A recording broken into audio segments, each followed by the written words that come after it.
Boa noite, senhor presidente, especialmente as vereadoras, nessa semana onde paramos para refletir um pouquinho, não é? Sobre o dia 8 de março, que seja sempre um motivo para a gente eliminar da nossa vida a violência, né? Público presente, sejam todos bem-vindos. Eu não podia deixar de cumprimentar a professora Maria Amélia também, não é? Minha melhor professora de português de toda a minha vida. Lembro como se fosse hoje cada oração subordinada e luto para não cometer o gerúndio, não é? Então que eu escape do gerúndio. Vou falar bem objetivamente aqui. É uma experiência diferente, porque eu tenho alunos aqui também, ex-alunos, não é? Então eu acredito que a gente vai pensar educação, e daqui a pouco eu falo sobre isso. E estou vendo a Sara também, né? Sara também. Faço questão de lembrar, né, o quanto que nos ensinou. Então, a educação ela só tem uma saída, e é única. A gente precisa estar junto para pensar educação. Mas eu peço uma licença para vocês presentes aqui, especialmente no tema educação, porque tem uns temas que eu tratei essa semana. Então, quem está na internet assistindo, pode começar, Soninha, por favor.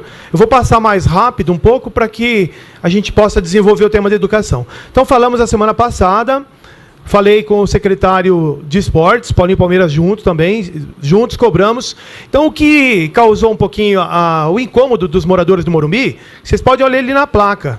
A proposta era para estar pronto outubro de 2016. Lembro aqui, a gente estava presente numa reunião, eu estava lá com a associação, eram 80 moradores, estávamos reunidos e no final de 2015, e foi o senhor prefeito quem disse, Altos do Morumbi vai ser resolvido. Então, questão prática, falamos com o secretário, a partir do dia, não foi essa semana que ele tinha prometido, mas ele garantiu que na próxima segunda começam as obras, então a gente vai estar lá ajudando. Pode passar também a outra? Esse é o entroncamento, na verdade não é entroncamento, mas para quem vem ali da estrada da Boiada, de Valinhos sentido Vinhedo, a gente pode ver ali que ele tem um ângulo negativo, quem vai fazer a curva, ali na Avenida São Bento, quem vai ali para o Bosque das Araras, chega até o Morumbi também. Então é lógico que isso é uma resolução do DR, é do Departamento de Estrada e Rodagem, e eles estão preparados para isso. Não é? O DR ele tem os manuais, as tabelas, as normas, então a gente precisa unir força aqui como vereador, e é mais um caso, assim como lá no entrocamento da Afonso Garbu e tantos outros que os vereadores têm lutado aqui para a gente tentar evitar um possível acidente. Quem vem de Valinhos e tenta voltar, fica ali sem visão para dirigir. Pode passar o outro também. Eu vou passar rápido aqui, são 4 emendas parlamentares. Semana passada, a grande maioria dos vereadores esteve presente no SAVE, e nós chegamos a uma conclusão que a gente precisa unir forças. Então, essa semana, eu vou fazer uma moção de apelo e vou convidar todos os vereadores e vereadoras para que a gente cobre da Alesp, Associação dos Deputados do Estado de São Paulo, porque desde 2013, num total de R$210 mil, os deputados nos prometeram e não chegou esse dinheiro para o SAVE. E eu fui bem democrático ali, coloquei todos os deputados de todos os partidos envolvidos. Pode passar, Soninha? Então, aí são 4 emendas parlamentares no total de R$210 mil. Então, durante a semana, eu vou desenvolver esse assunto. Agora, eu quero falar um pouco também da minha preocupação da multa de R$770 mil. Me perguntaram essa semana, mas o que é o TAC mesmo? Então, quando a gente recebeu, a cidade recebeu, então aqui eu uso o verbo nesse sentido mesmo. Quando nós recebemos a TAC, ou seja, pode ser que foi a prefeitura quem firmou o contrato para a festa da uva, mas a consequência é para toda a população. Então, os R$770 mil, e o Ministério Público, mais uma vez, fez muito bem o trabalho. Quem tiver curiosidade, no blog do Rodrigo Paixão tem muito claro, lá foi de lá que eu peguei a informação, é o inquérito civil 73 de 2016. E o que me preocupa? Me preocupa porque estava muito claro em um dos termos da TAC, não utilizar nenhum contrato de forma não licitatória, se não for da cidade de Vinhedo. Então, não vou entrar no mérito jurídico, mas é mais uma vez uma falta de planejamento. No setor privado, que é a minha escola, até porque é do meu ganha-pão, quando a gente tem um ato falho ali, e a gente pode cometer 3 tipos de erros, não é? Competência, habilidade ou atitude. A competência é na sala de aula, é no seu diploma. Quando a gente fala de falta de habilidade, é mais uma prova que alguma coisa está errada. Como é que a gente acorda uma coisa com o Ministério Público e não cumpre? Ah, mas você está falando só da TAC? Não, vou entrar agora no assunto dessa semana. Pode colocar outra foto? Tivemos um problema na TAC, mas tivemos um problema também aí na questão licitatória do transporte escolar. Eu até entendo que teve uma identificação, né? Secretário Gil sempre nos atende muito bem. Eu até entendo que tem um fator para ser melhorado aí na questão do transporte escolar, que a cooperativa, de maneira terciária, não é, estava prestando serviço para uma outra empresa e trabalhando. Tem alguns fatores ali, tem algumas situações que não estavam esclarecidos. Foi essa o motivo do que nos chegou para que fosse rompido o contrato. Mas a gente não pode aceitar uma outra empresa sem planejamento.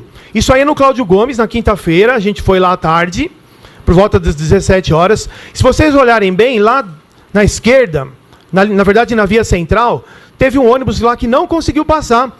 A gente marcou, foi em torno de 12 minutos, e aí os carros foram dando ré, porque o fluxo foi com problema.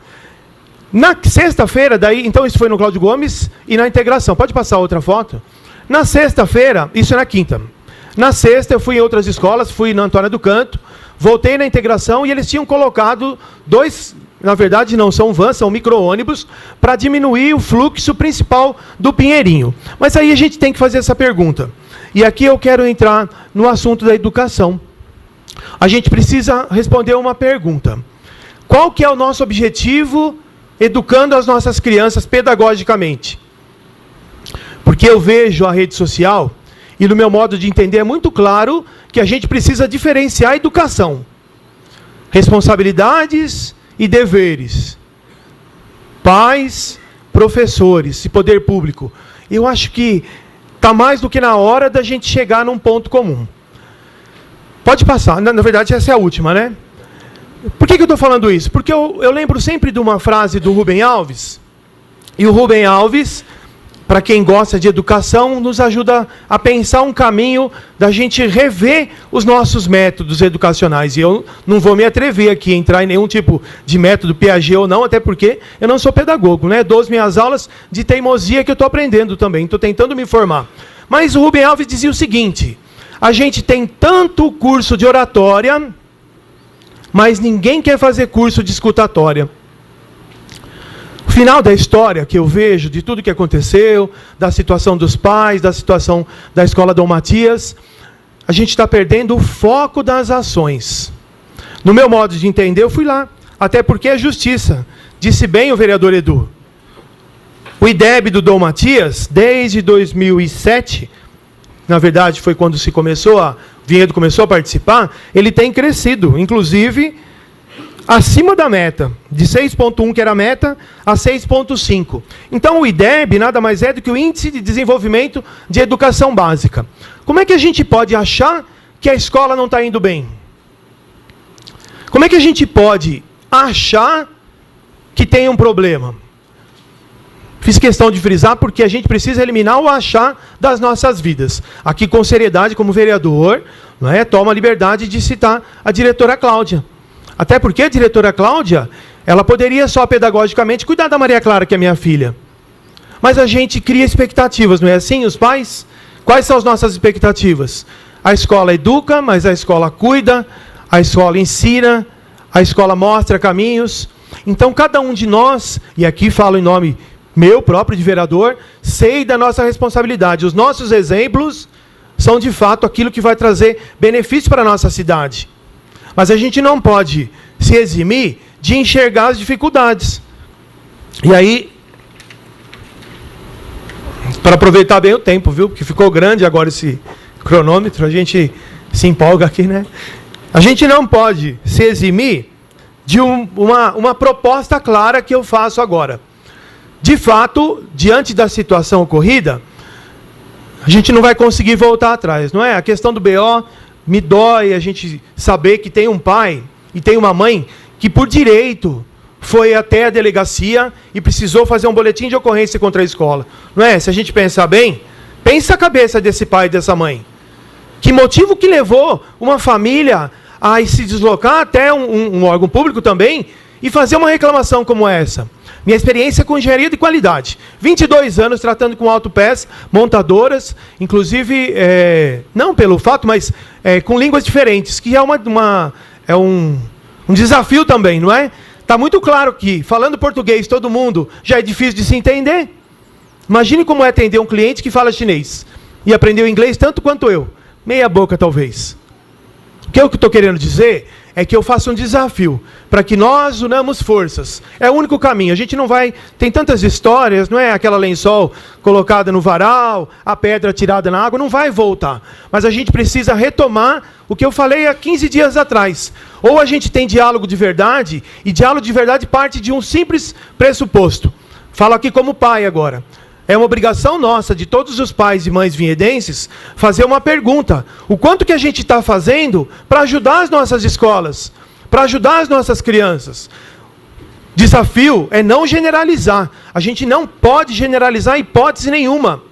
A generalização é covarde. Então, aqui em nome de todos os pais e mães que acreditam na escola de Vinhedo, eu dou aqui os parabéns para vocês. Agora faço o desafio também para os profissionais pedagógicos, não é? Sejam diretores, professores, o secretário. O que a gente vai fazer de melhor para a nossa cidade?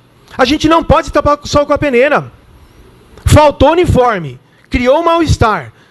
Tem que reunir esse povo e falar, gente, não tem dinheiro para ter uniforme. Estou usando um exemplo, né? Tomo liberdade aqui de usar um exemplo, porque talvez as pessoas não saibam qual meu modo de pensar, hein? Quando alguém falou assim para mim, olha, agora quando faltar uniforme para sua filha, você tem que ir lá pedir uniforme. Óbvio. Qual o problema de repente, a família fazer parte da educação mais concreta?